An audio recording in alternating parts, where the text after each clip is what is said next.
gabi sa inyong lahat. Hi, it's me, Christina at Dubai. Hello guys.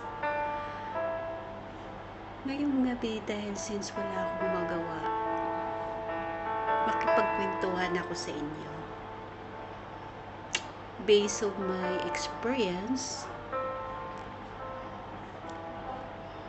alam niyo, hindi naman pala porket nag-iisa ka sa buhay, kailangan mo ng katuwang o partner. Hindi po yung reason na para hindi ka maging masaya. I realize na as like me now, I'm alone. Siguro, although nandun na rin yung minsan na nalulungkot ka dahil siguro hindi ka lang sanay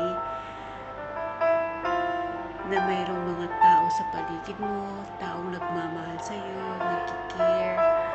Hindi naman po ito dahil lang sa partner mo or boyfriend mo or asawa mo or karelasyon mo.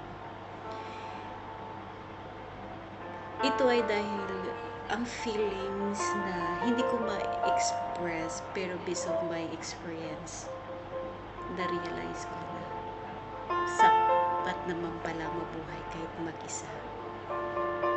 I don't need anybody to be with me. Kaya ko paligayahin yung sarili ko kahit mag-isa lang ako. Siguro sa mga na-experience ko,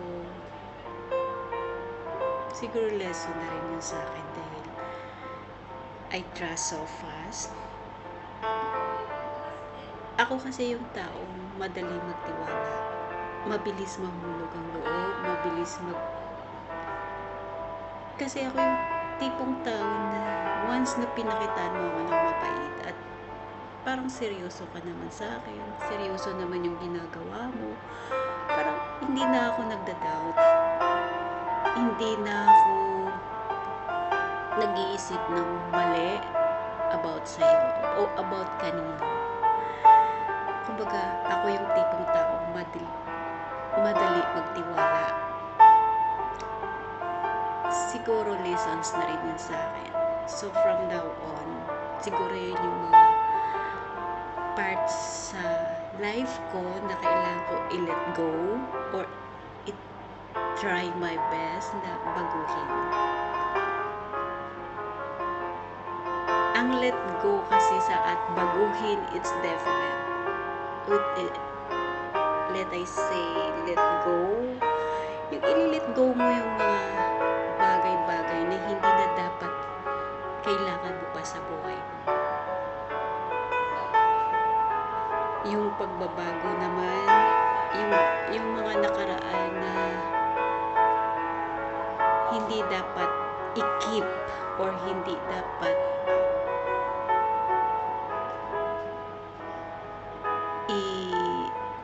what do you call this? Yung hindi mo dapat sundan or hindi mo dapat i-ano na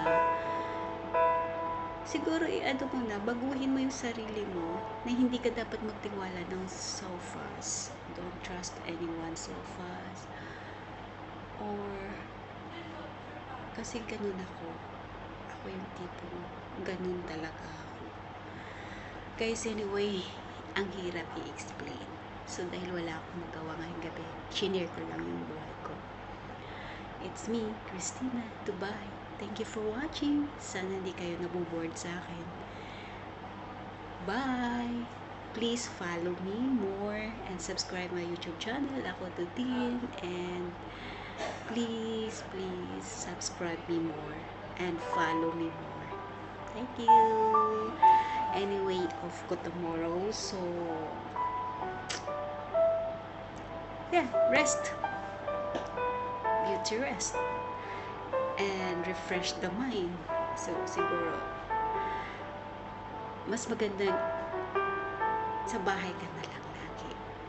Sometimes, ayoko kasi, ako yung tipong mag-refresh ng mind na sasama sa mga friend.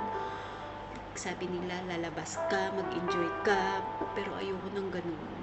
Ako yung tipong tao na mas gusto ko pa sa bahay. I want to rest, I want to stay at home. At saka doon, magmuni-muni. Doon, nag-iisip ng, hindi nag-iisip sa bakas, nag-iisip na magiging paano motivate yung sarili mo. Paano mo move forward yung sarili mo. Paano mo ipakita sa kanila na you are stay, you are keep going. Hindi ko na alam kung anong sinasabi ko. Basta ganun. Kayo na mag-ayos. Bye! Have a nice day! Have a nice night! Masyado na mag-video ko. Bye! Love you all!